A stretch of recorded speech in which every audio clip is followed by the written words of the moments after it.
That's great. I think we'll get started now. So welcome, everyone. Delighted to have everyone join today. And good afternoon, sitting here in Eastern Standard Time. My name is Susan Law. I'm the lead for knowledge translation and knowledge mobilization at Long COVID Web. And I'm here with Angela Chung, who's the nominated principal applicant for Long COVID Web, the national network, and the team from Long COVID Web. And we welcome you to this webinar as part of a series, monthly series. And today we're going to be looking at models of care, the Alberta and BC experience.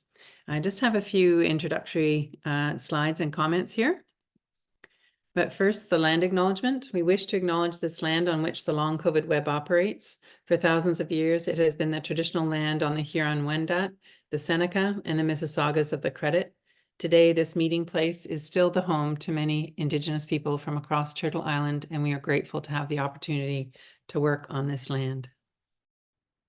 So just a reminder of the purpose of these webinars. It's first to share evidence-based information and research results relevant for decision makers, researchers, clinicians, patients, and families, as well as the general public. To provide ongoing updates, spotlights on emerging evidence and scientific information about activities of our national network. And thirdly, to contribute to reducing and managing misinformation about long COVID. We do have a code of conduct for long COVID engagement and all of our members, and the link is there on this slide. We value highly engagement around the science and its interpretation as well as its application. A commitment to reasoned discourse, as stated in our code of conduct, comes with the responsibility for all of us to ensure that any comments or questions remain within the spirit of positive, constructive, and respectful discussion. So during this session, we welcome any and all questions and comments in this spirit. Thank you.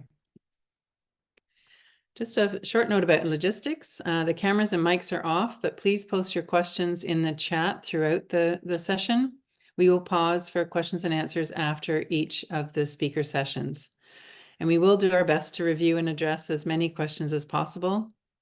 These sessions are recorded, and with permission from the speakers, will be posted online following the webinar.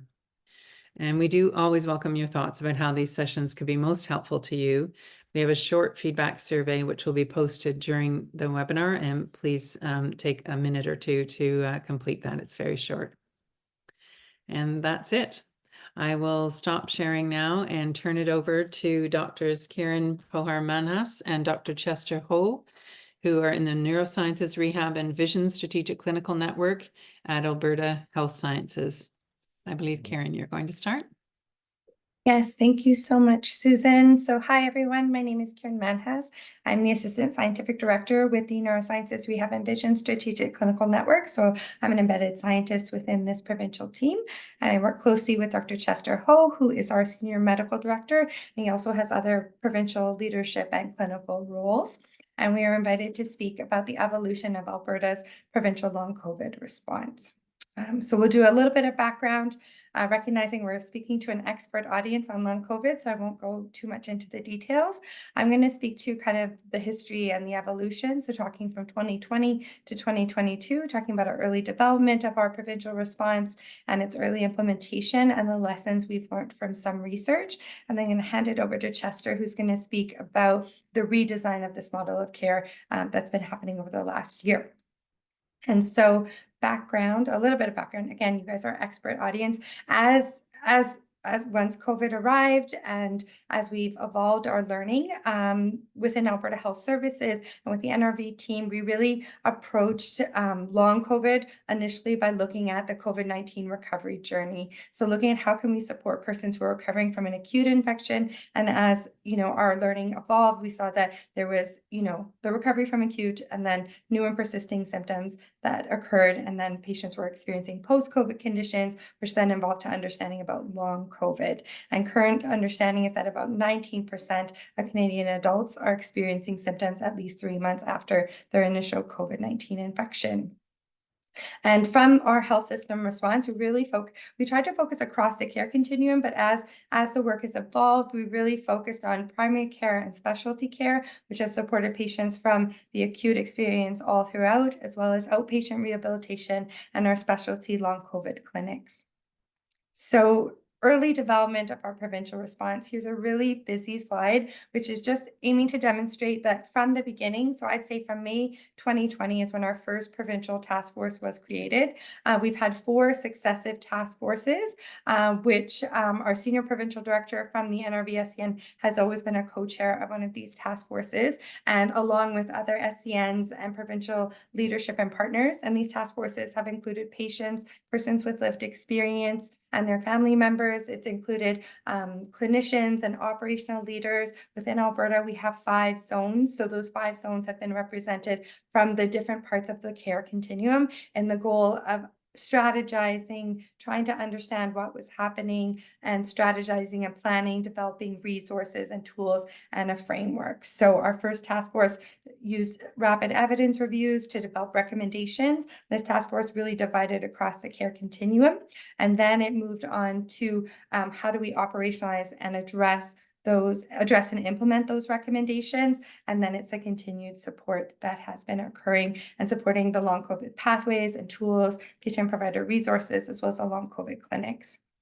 And so at least 129 multidisciplinary stakeholders have been involved, and kind of the linchpin in 2021, 2022, the linchpin of our provincial response was the post-COVID rehabilitation response framework. This is a really simplified diagram.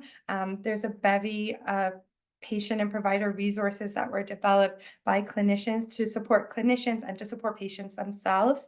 And in the center of the framework, in 2021, 2022, our stakeholders really identified the post-COVID functional scale as an easy-to-use tool that could be standardized and used across the continuum and across the province to help screen for functional impairment. So the goal has been to try and support patients in their long COVID journey and get people to the right resources. And we built around that PCFS to try and tie the level of functional impairment to the appropriate long COVID rehabilitation needs. At the beginning, this framework is about rehab needs, but also medical needs. So where we see someone comes to primary care, the goal is that, they would use the PCFS and see if they have mild functional impairment. We'd want to send them to universal resources, which are more about self-management, the patient provider resources. If the patient has more moderate functional impairment, then sending them to targeted more group classes. So these were, we have Alberta Healthy Living, which is like a more public facing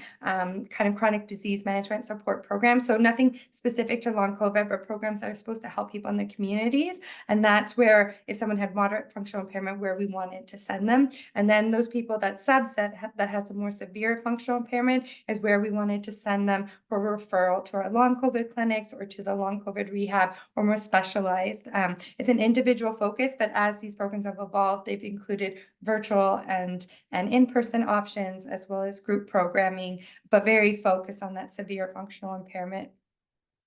And so this was an example. I'm sure everyone across Canada uses the term of building the plane as we're flying. So this was very much one of those, building the plane as we were flying. So trying to do that early implementation and get the information out as we're building the information, as we're learning what we're doing. So our early implementation strategies, we tried to be evidence-based about long COVID and also evidence-based about implementation. So these are kind of the strategies that we use. So building that coalition through those task forces, identifying, preparing champions. So we got funding and we backfilled a 0.3 of an implementation consultant. So someone who's working particularly for our rural zones, so that they could filter the information to their primary care networks and to their local communities to make sure that it was more appropriate. Network weaving was really critical to us.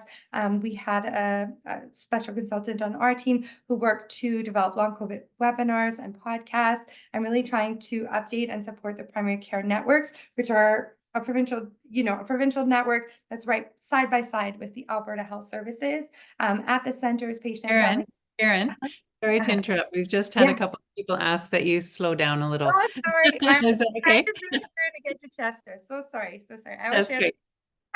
Okay, so Thank patient family co-design was central to our recommendation, to everything that we've done. So our research as well as to the recommendations made. So task force recommendations, the patient and family resources that were developed. And we really wanted to center on creating educational materials for patients and providers. And we've had the patient resources translated into 13 languages.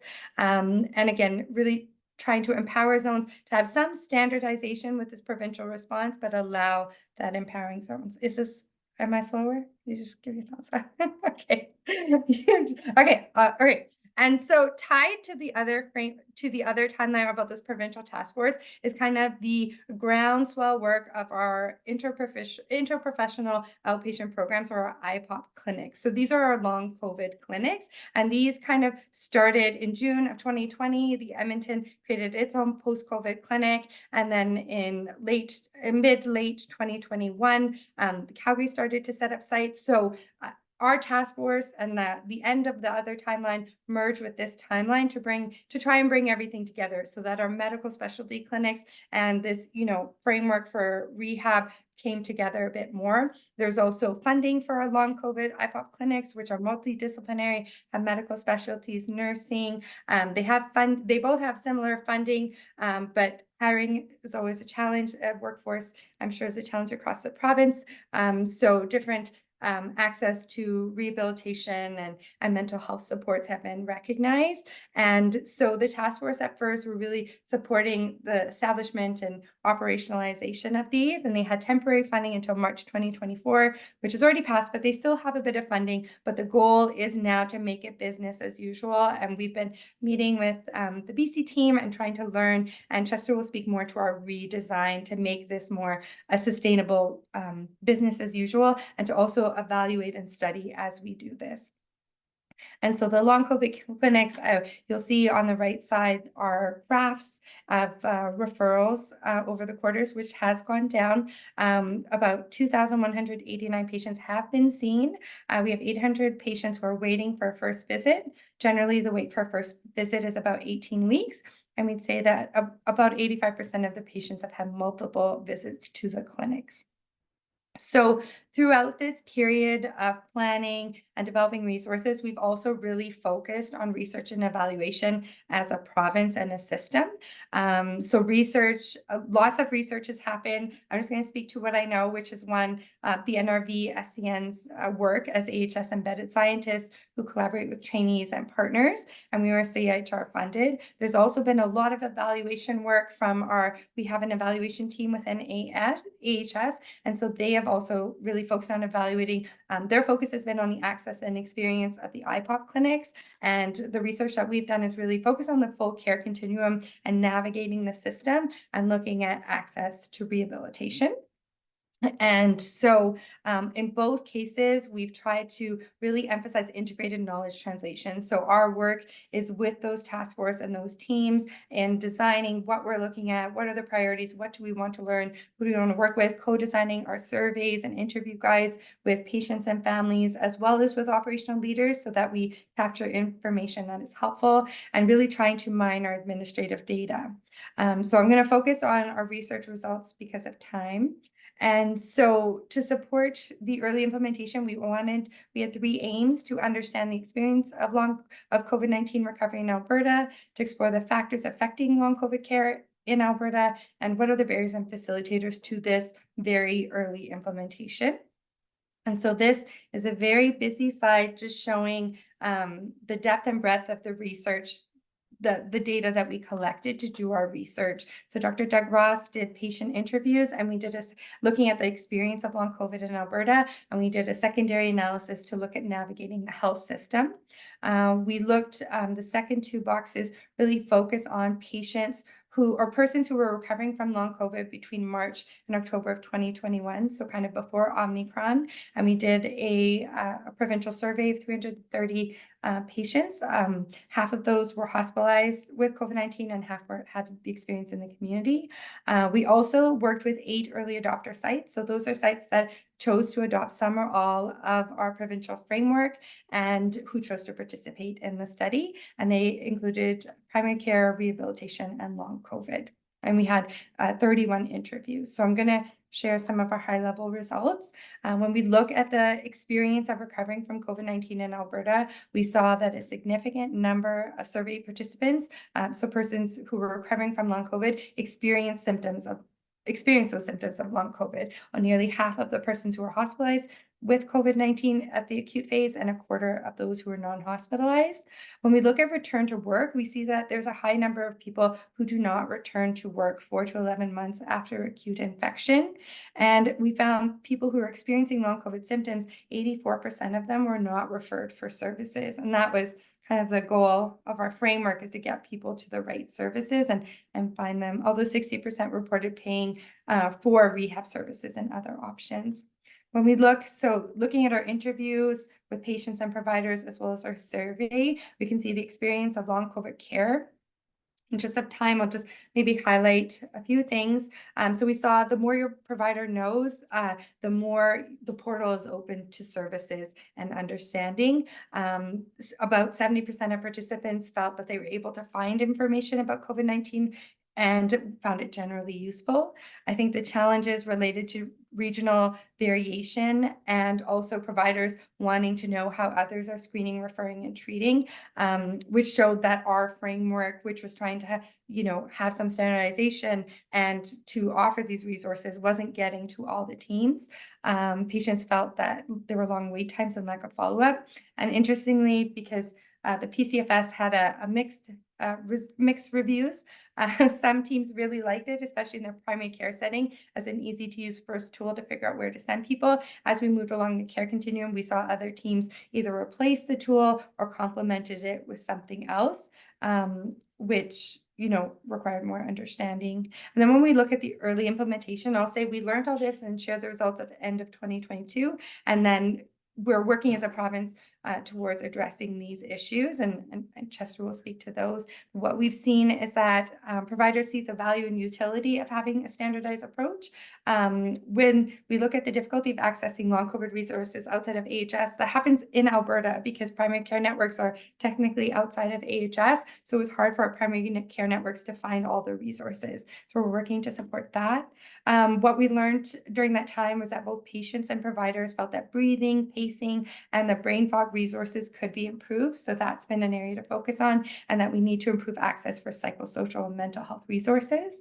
And the greatest challenge, which I think is in other provinces as well, is how do we really maximize our data, our administrative data? And the challenges there is that there was a inconsistent coding of persons with long COVID and documentation of where we send people. So we can't go back and look at that data to understand where we're sending people before and where are we sending them now, to see if there's been an improvement. And also during the whole pandemic was also as we were introducing a new provincial electronic health record, and not all sites had access to that health record at the start. So it's been a bit staggered to get access to that. So I zoomed through, and I apologize. I'm going to pass it over to Chester. Thank you, Kiran. So I'm just going to spend the next few minutes to talk about our redesign for this model. So basically, we had funding for these long COVID clinics, and they're mostly for staffing in Edmonton and staffing for Calgary, covering the northern and the southern parts of the province. But the funding actually came to an end in March this year, so just last month. And currently, we are approved for temporary funding. And that is pending on the redesign of our model to improve on the model and to make it more cost efficient. So basically, with that in mind, our tasks right now are to redesign the model, but to make sure that we have these 5 principles embedded right in the redesign. The first is to make it more accessible and equitable. The second one is to make it more cost efficient. The third one is to make it more innovative. The fourth one is to make it more streamlined and integrated. And the fifth one is to make it even more patient-centered and effective for patients. In the next slide, I'm just going to go through each of these 5 principles a bit more. So The first one is accessibility and equitability. So basically what we are trying to do is to make it more accessible, especially for people from rural communities, because we have heard from our patients and from our partners in the different zones that basically they would like to see that our services are more accessible. And so we are going to hopefully partner with HealthLink, which is our toll-free number, right? Access for health services, to build a virtual model to enhance access. So it will be a centralized provincial access model for the initial triage, etc. And so that's the first principle. The first one is to be more cost efficient. In a sense, what we have been told is to reduce our budget. And so basically, we want to build a more permanent and also sustainable model, because right now it's actually a model that's built on our emergency response governance. But we want to turn this into our usual operational model in the healthcare system. Now, the third one is to be more evidence-based and innovative, or more so than before. And so we want to continue to embrace the learning health system principles, learn from what we already knew, right? Especially, for instance, for what Kiran already presented earlier, and also engage with our healthcare innovations team, such as our Health Everywhere team. That's actually a collaboration between the University of Calgary and University of Alberta. They have funding from the government to look at innovative digital solutions. So we are working with them to see how we can be more innovative in our virtual care. The fourth one is to be more streamlined and integrated. Essentially, we are wanting to integrate our medical and rehab models.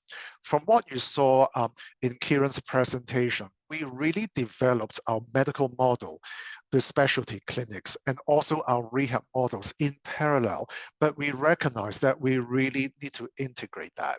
I think that the experience, right, from the last few years show us that it really should be an integrated one. So now we are redesigning that with the integration in mind.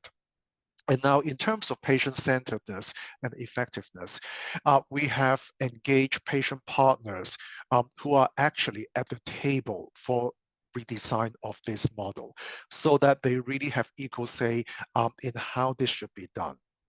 And so these are the 5 key principles. Next slide, please.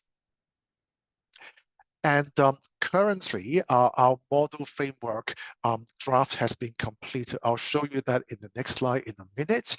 And in terms of our governance option, our pathway or our governance structure, as I mentioned before, we want to turn this from the emergency response governance structure to the usual healthcare operational structure.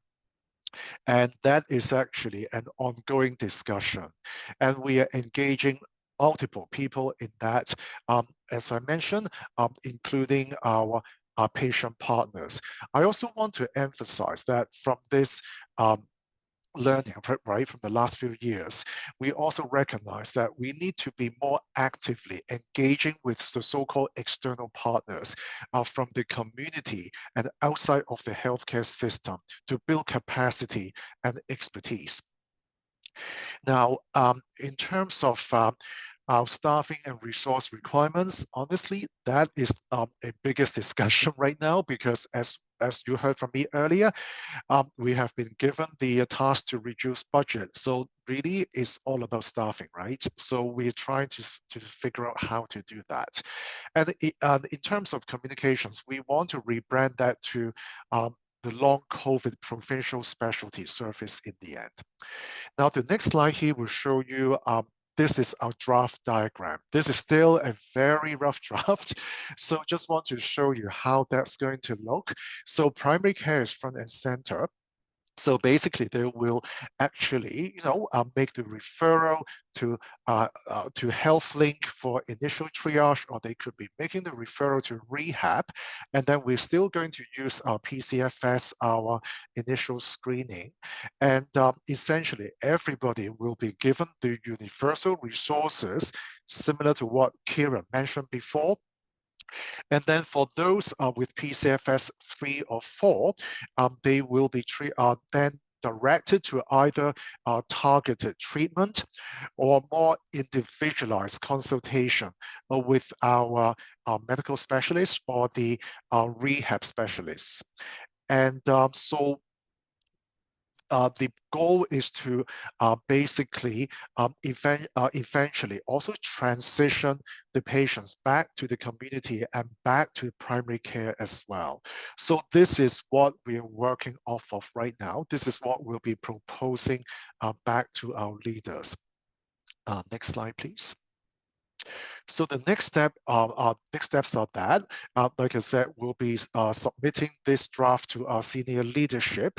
And we are also hoping to, over the next month or two, to re-engage with our BC partners, because we have been talking about a model for quite a while. We want to collaborate more, to share resources and to share learnings.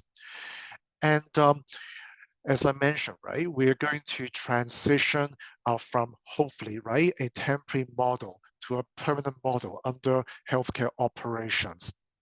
And also, a medium long-term goal is to collaborate with the Health Everywhere team to support better and more innovative virtual programming. Next slide, please. So as you might have imagined, a lot of work has gone into this over the last few years. So we just want to recognize all of these amazing partners across the province and beyond our province to support this work. And thank you so much for your interest and attention. Thank you so much, both Chester and Kiran. That was terrific. Really great overview of the model that you've developed and evaluated and are delivering and revising. It's fantastic. We do have some questions. We've got a few minutes here.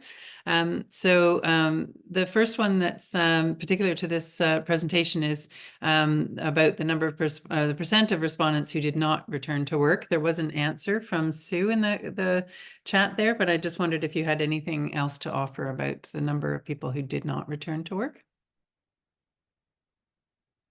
Sorry, they were asking the details of the people, or I think it's the people who, here, let me share my screen. Yeah, the percent. Yeah, it was just the proportion of people who did not return that were either hospitalized or non-hospitalized. Yeah, so it's about, so people who, these are of the people who had long COVID symptoms, 31% of the persons who were hospitalized during their acute phase and had long COVID symptoms, 31% of them did not return to work. We did a cross-sectional survey, so that's why we have that 4 to 11 months, because it varied how far away they were from their infection. And the number for persons in their acute phase, it was a non-hospitalized infection, but it was, there was a diagnostic test, and 11% of them did not return back to full-time work. And these are people who were working prior to the infection. Okay, that's great. Thank you. Mm-hmm. Next question, well, it was a comment really, just kudos to Alberta and BC, because we just don't have these exemplars in other parts of the country. So it's very helpful to see this. From Nandini, was there any response by the team around the disbelief or the feeling of being dismissed by the people living with long COVID? In terms of, is there a response in the new model? Is that being addressed? I can say from the research, that's definitely a finding of people not feeling believed and going to resources. And I think Chester can speak more to our provincial response from a clinical perspective, but I would say, as we shared the research learnings and as we worked with the task force, it's really been about how do we get all this information of what is on COVID? How do you identify getting it to the team? So trying to combat that disbelief with information has been a priority. Chester, did you want to add more? Yeah, I think that basically we want to address this by providing more evidence, right? and to update ourselves, because it is something that we are learning as we go along. And so that's why I think we want to emphasize on the learning health system approach, so that the more evidence we have on long COVID, the more we can feed back to our providers and to our clinicians and partners, so that they actually understand that more. I think that knowledge is power, and then they will, hopefully that will turn the non-believers into believers. Thanks. A question from Amarjit. Are long COVID policies inclusive of those with vaccine-induced long COVID?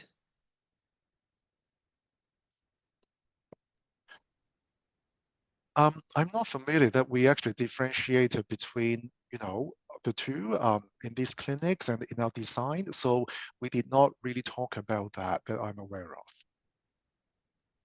I just add as well that the clinics, at first, I think eligibility to the long COVID, the IPOC clinics, was you had to have a diagnostic test, but that was removed quite quickly, recognizing that sometimes people didn't get tested and really looking at the symptoms and stuff. So we tried to remove barriers. So inclusive, really, of all those, no matter the cause. Okay, thank you. When does the funding expire, and what gaps do you anticipate? The funding expired last month, and right now we have been given temporary funding until the end of this year. And so we are now submitting this model redesign to our senior leadership, and we're still waiting for approval for permanent funding. So it's not a done deal, and we are hoping that we will get it, but we will see. Okay, thanks. A question from Sue. Do workers' compensation cases go through this model, or is there a separate model for WCB cases? WCB clients actually also have their own assessment and treatment in the WCB model. And I have to say that we actually have also spoken to our WCB team as well to really learn from them, because I feel like they have done some great job there, and a lot for us to learn from. So we are still in discussion as to how we may be able to share resources potentially, or learn from each other. I think that is such a learning process. Great. I'll just try and scan a couple of other comments or questions here. Just to say, as someone has noted, that there is an enormous amount of lived experience data in the daily writings on the Canada Long Haul COVID support group, and other support groups too, I would imagine. And I am just looking for, let's see. And there have been a couple of questions about the different connections between long COVID and other illnesses. I'm not sure, I think this is a bit outside the scope of this particular presentation, but are there other kind of places you can point people to where they can look at that association? I'm not sure if the question is about association between this and other conditions, or whether the model of care could be applicable to other conditions. But if I address the latter, basically there's been active discussion about this model as to how it may also apply to other conditions which may require similar levels of care and triage, etc. And so I think that what we are hoping to achieve is that with this model design, we'll learn from that and eventually even apply this to other conditions that require similar management. And so that's our long-term goal, if that's possible, if there's funding. Right, right. Okay, thank you. And just lastly, in the model, is there room for sort of group webinars or group information sessions for patients and families? Absolutely. And that's why we, divided the treatment into universal versus targeted versus individualized, and they're not mutually exclusive. Some people may benefit from all of those different levels, and some people may benefit from some more specific level. But within that, yes, we are considering, we do have some already, group classes and the webinars, etc. But we obviously want to build on that and make them even stronger. Great. Thanks so much. I think we'll turn to the other speakers now. Thank you very much, Dr. Ho and Dr. Manhas. That's been just terrific. And just point out that this session is being recorded and it will be posted on our website. For those who found the speed a little fast, I would just encourage you to return to the recording so that you can have more time to listen through. Thank you. Okay, so we're going to turn to Dr. Hiten Naik and Dr. Viet Vu, who are going to talk about the BC experience with their model of care. Thank you. Hi, sorry about that. So thanks for having us. We're very happy to discuss the long COVID model here in BC. I'm an internal medicine physician with the PCICCN, as well as a research fellow, and Dr. Vu, our co-presenter, is the current medical director.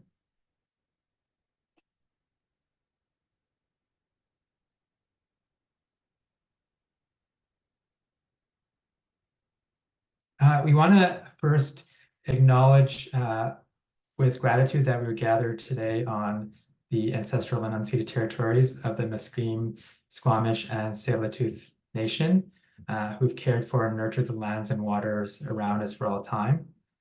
We give thanks for the opportunity to live and work and support care here. Obviously, we recognize that as this is a webinar, there are people participating today from other First Nations lands, and we encourage you to acknowledge that. So the objective of this talk is to first review this concept of the learning health system, which the PCICCN was founded on, and introduce sort of the basic model of care for PCICCN. We will then chat about the original model, which focused on having multiple physical clinics in BC, and then we'll discuss the current model, which is fully virtual. So the concept of the learning health system has become popular over the last few years when it comes to healthcare transformation. There are different definitions as to what a learning health system is. The Agency for Healthcare Research and Quality in the US defines a learning health system as a health system in which internal data and experience are systematically integrated with external evidence, and that knowledge is put into practice. This is typically depicted in a cycle. And so here's an example of one that's been published before. Essentially, external and internal data and information is collected, and that data is used to design care strategies, implement them, evaluate these strategies, and then make adjustments. So talking about PCICCN, so in mid-2020, so relatively early in the pandemic, healthcare leaders in British Columbia recognized the need for a coordinated approach to long COVID. And so the PCICCN was created intentionally as a learning health system, as we realized that we had to simultaneously learn from and care for people with long COVID. The creation of the PCICCN occurred in collaboration between government officials, 7 health authorities, that is the 5 regional health authorities, as well as the Provincial Health Services Authority, PHSA, and the First Nations Health Authority. It was supported initially by funding from the BC Ministry of Health. The home for the network is PHSA, and the director initially was Dr. Adair Levin, who was successfully leading the BC Renal, which is an existing health system network in BC that was very successful. So any learning health system, one thing that's common is that it's very important to have a very good electronic IT infrastructure in order to capture data in real time, such that learnings can be developed and then they can be implemented. And so in the PCICCN, we use this platform called PROMIS, Patient Records and Outcome Management Information System. And this platform was already being used by BC Renal. and we adapted it for PCI-CCN. And this database captures a variety of data throughout the patient journey, including medical visits, patient-reported outcome measures, and labs. And there's also links to administrative health databases. And the other great thing about this platform is that we have patients' contact information and whether or not they've consented to be contacted for research. And so it's served as a patient registry, both to send newsletters to inform patients about our programs and updates in long COVID care, as well as to recruit for clinical trials and other studies. So the PCI-CCN started with a model that included multiple physical clinics. And the basic premise of the model was that patients were referred by a physician if they were either hospitalized for COVID or not hospitalized, but meeting criteria that was essentially consistent with long COVID. The idea was that they would have regular visits at 3 months post-COVID, 6 months, 12 months, and 18 months. And they would have standardized questionnaires and labs done for each visit. The initial flow was that the referrals would come in, they would be triaged by a nurse. The patient would then be seen first by an internal medicine physician, and then they would be referred to other specialist physicians and allied health team members. And there was the option for in-person or virtual visits. So this is a map of BC and the location of the clinics. At its peak, we had 5 physical clinics, 2 in Vancouver, 1 in Surrey, 1 in Abbotsford, and 1 in Victoria, which opened at different times. Although these were the cities that had the clinics, because there was a virtual option, we accepted referrals from throughout the province, and it was not uncommon for patients to be referred to a clinic that wasn't necessarily in their region. So this graph charts the new visits and the follow-up visits over time during the first 2 years. The blue line is the follow-up visits, and the green line is the new visits, relative to when the different clinics were opened. As you can see, over the first couple of years, there was a steady increase in the number of visits overall. The other pattern that emerged was that there was an increasing proportion of clinic visits that were virtual. We were getting patients referred from throughout the province, and especially since patients with long COVID maybe didn't have the energy to come physically or the resources to travel, it became very popular to have virtual visits, and this is something that we recognized. So this program and model was not without a lot of challenges. There were several challenges. From a clinical perspective, 2 of the main challenges were that there were limited human resources, and this is due to labor shortages in general across the province for both clinical and administrative staff, and widespread burnout during the pandemic. A lot of clinical staff were being seconded from other clinical positions, and they often had to go back to their original positions. And we had a lot of difficulty meeting the clinical demands. We were sort of it was sort of a challenge of our own success and the popularity of the clinic, and this resulted in long wait lists. We didn't know how prevalent long COVID was, so it was difficult to forecast exactly how many resources were needed. And the long wait list led to further frustrations for patients who, of course, already felt like they were being gaslighted and dismissed. So with the learning health system philosophy in mind, we saw these challenges not as failures, but as learnings, and tried to adapt our program accordingly based on some of the data that I've shown. So we made a number of adaptations to our program as we collected data internally and from the literature. The main changes that we made was, number 1, we increased the emphasis on self-management. And this is consistent with some of the literature and reports from other long COVID clinics outside of BC, and from our own learnings that self-management was an important part of long COVID care, and that if we emphasized self-management and empowered patients to support their own symptoms, then that would reduce the burden on our own clinicians. The other revelation was that we started having these virtual group education sessions that were really spearheaded by the allied health professionals. And because they were virtual and because they were group, it allowed an easy scale up of the support. So as opposed to a physiotherapist having to talk to patients one-on-one, they can provide the same education to multiple patients at the same time. And this allowed us to scale things up. It also provided an opportunity for patients to connect with each other, and a lot of patients found that this was very validating. And so as we went on, because some of the wait lists to see a physician was long, we actually had patients participate in these group sessions first while they waited to see a physician. And then once they saw the physician, they had already had a good understanding of what long COVID is and how to support themselves. As part of our self-management emphasis, we developed a number of resource handouts and worksheets that patients and their caregivers could access from our website. We tracked uptake of this using Google Analytics as part of our learning health system approach. And as you can see, over the first couple of years, there was an increasing uptake of these resources to the point where at one point we were getting over 1,000 page views per month of our resources. And not surprisingly, you see on this graph on the right, the most popular pages were related to brain fog and fatigue, two of the most disabling symptoms in long COVID.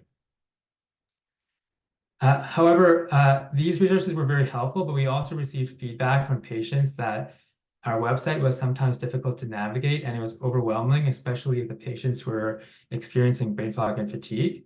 So last year, we developed and launched a new website called My Guide in collaboration with PHSA's Digital Health Solutions team. And this was closely developed with the support of 3 patient partners who literally went through every line and reviewed every piece of the website.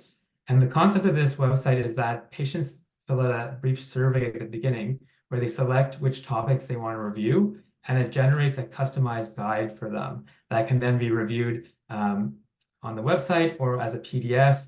There's also text to audio. Currently, this is available in 5 languages with a 6th language in the works. And we're happy to say that we recently received funding from the CAN PCC Guidelines Group from McMaster to integrate the forthcoming CAN PCC guidelines into this My Guide website and to develop it into a Canada-wide and not just a BC resource. And so because we recognize that other provinces may not have resources like this, and we want to support long COVID patients across the country. And so stay tuned for this, and if you have any suggestions or would like to collaborate on this, let us know. So this is an overview of the virtual group education sessions that we had sort of early in our model with the multi-clinic model. And so you can see that the 4 session leaders were physiotherapy, social work, occupational therapy, and then there were some interdisciplinary sessions. And these colors are represented in the small group sessions and the large group sessions. So this graph shows how the number of virtual group sessions increased significantly over time to the point where at one point we were having over 100 of these group sessions per month. And so they became very popular and became sort of the central way that we were supporting our patients. And that led to the restructuring of our program that centered on this virtual model. And Viet will talk more about that. Great. Thank you, Hiten. Are you guys able to hear me okay? Yeah, there's a little bit of an echo, actually, Dr. Vu. I wonder why. How about now? It's a little better. Okay. Yeah, I think some of the questions or comments on the chat I really want to address because again, the learning health system is really a way of saying we are evolving. We are not the perfect system, nor do we claim to be, but that's what we're trying to provide, given the challenges of the number of referrals and then the shortage of resources. So if you keep that in mind, like everything we're presenting right now is a way of addressing these challenges at least in British Columbia. As you can see, this is the current model. It's not a physician first. Like usually the standard in healthcare is if you have a medical problem, you are referred to see a physician, and then the physician prescribes treatments, medications. when you have a referral list of thousands of patients and only a handful of physicians, that clearly was not a sustainable model. So what happens now is that there's a lot of accessible resources that patients can access online, including the My Guide Long COVID, the PHSA website that I shared in the chat. It is available nationwide. We are working to make it more nationally available in terms of through your provinces and health authorities. So once you go through the education resources online, the referrals are made. We acknowledge that 20% of British Columbians don't have GPs or primary care physicians to even make the referral. So there's that challenge as well. And once they've gone through the testing, they're accepted into the clinic. I think early in the virtual service, we started patients just going through the large education sessions and then filtering through the small education sessions. But you can see at the third box is the introduction session. I think this was a way to address, buy-in because the patients were not seeing physicians right away. I think the feedback from patients was that they wanted to see physicians. They weren't sure why they weren't seeing physicians right off the bat. So this was a way, by creating the introduction session, one of the physicians at the clinic ran the intro session with a panel of the OTs, PTs, social work, and nursing support to address any concerns and do a Q&A based on Slido. And then just to clarify misinformation or give kind of support to the self-management resources and strategy for treating long COVID. So this algorithm is basically the allied staff, nursing, social work. And I think what we also learned from this model is that people were saying they were lacking individualized care because it was the large group and then the smaller group. And so for those who are shy or didn't want to speak up in even a small group, we are encouraging the therapists, the nurses, and the physicians to do more of the one-to-one. So again, we are continuing to evolve, and hopefully there will be a balance where we have enough staff and enough hours to do the large groups, the small groups, and then the one-to-one sessions. Next slide, Hiten. So as you can see, when we transitioned, there was a bit of a lull in the summer of 2023. And so the nurses kept doing the intake, and the numbers maintained pretty steady in the hundreds, where the nurses do the initial intake.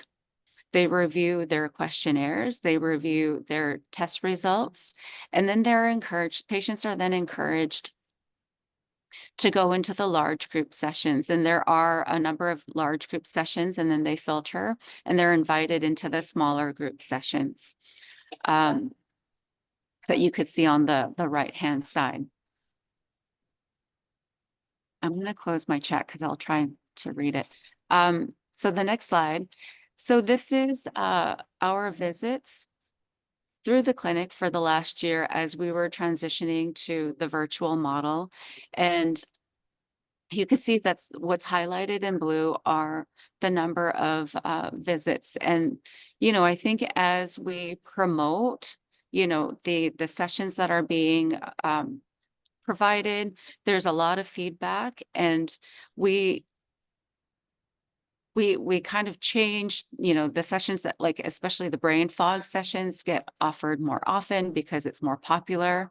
But the numbers are continuing to increase.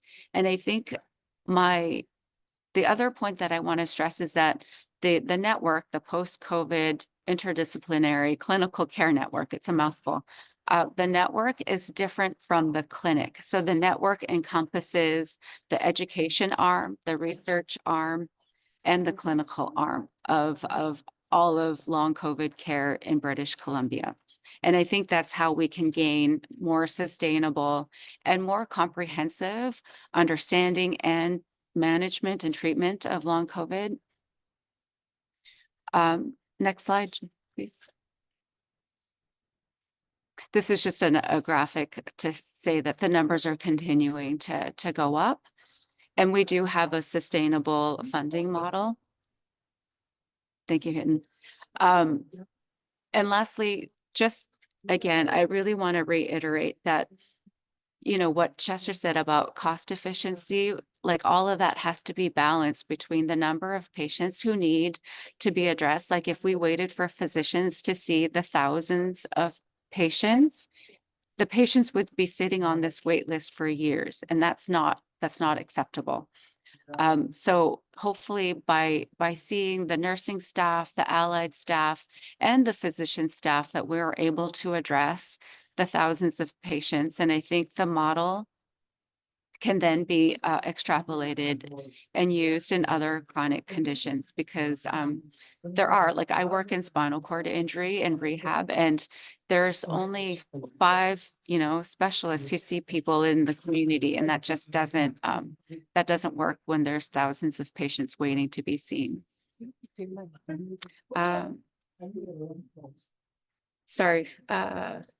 I think one last point that I wanted to make is that it's really hard for clinicians in the long COVID or post-COVID recovery clinic to feel like they're specialists, because it's so young. It's a new field of medicine. And so it's really important to keep ongoing discussions of the latest research that's available. So we started this, you know, quarterly journal club or information sharing sessions where the physicians give updates on what is happening clinically and medically. The allied staff are giving updates on what they're seeing in the clinic and what feedback is happening.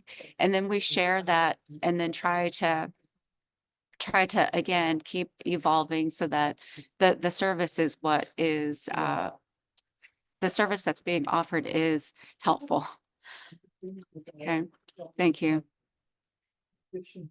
That's great. Thanks so much to Dr. Snake and Dr. Vu. A few questions. We have a few minutes here and time for that. So the first is a specific question about the Promise platform that was mentioned. Is it related to the Promise using the same spelling questionnaires? Is it the same tool? No, it's actually a totally different thing. The Promise system that's used mostly in the US is a questionnaire platform or a questionnaire suite. Ours refers to database. And that the acronym is actually slightly different as far as what the letters stand for, but it is a bit confusing in that sense. Thanks. I wonder, Dr. Vu, if you could turn off your mic. I think there's some background noise that's coming through. Thank you. That's great. So that's helpful. Thank you. Another question about whether or not the WCB cases are part of this model of care. Patients who have WCB cases are referred to our network as well in the post-COVID clinics. And they concurrently receive the supports from the WCB. We haven't per se done any direct collaborations with WCB, but that's something definitely that's the thing for us to think about. Great, good. And there was a question about, I think, someone from another province accessing my guide. Is that possible? Is it currently open to sort of queries and information from outside the province?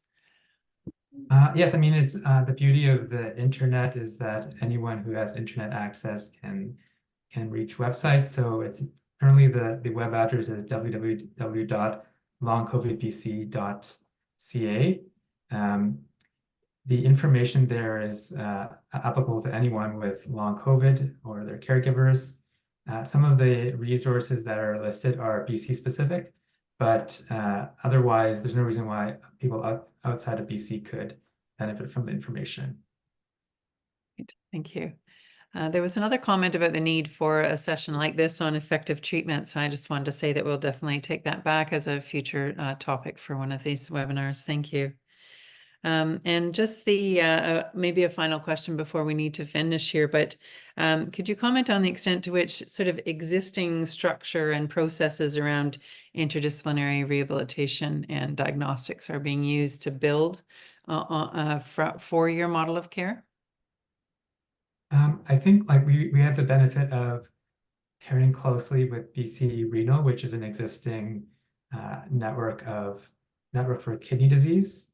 But obviously, as you know, kidney disease and long COVID are very different illnesses, both in terms of some of the general demographic of the patients and also the needs of the patients. And so not everything fit perfectly and required some adaptation. But the general infrastructure was borrowed from BC Renal, and some of the administrative staff, the statisticians, the analysts were from BC Renal. Great, thank you. We do need to end close to time. So Angela, do you have any other final comments or thoughts on this session? I just want to thank the speakers. So these sessions are fairly specific on the topic. I see people asking all sorts of things as well. So we do take into account your comments and hope to sort of, have future webinars addressing some of these other issues. So thank you. That's great. And I've just asked my team to post the webinar survey. If you have a chance, please do complete that. I'll just wait a moment for that to join. But thank you very much, just everyone for attending, and to our speakers. Excellent session, and we will think about future sessions to incorporate other sorts of models there. So thank you very much.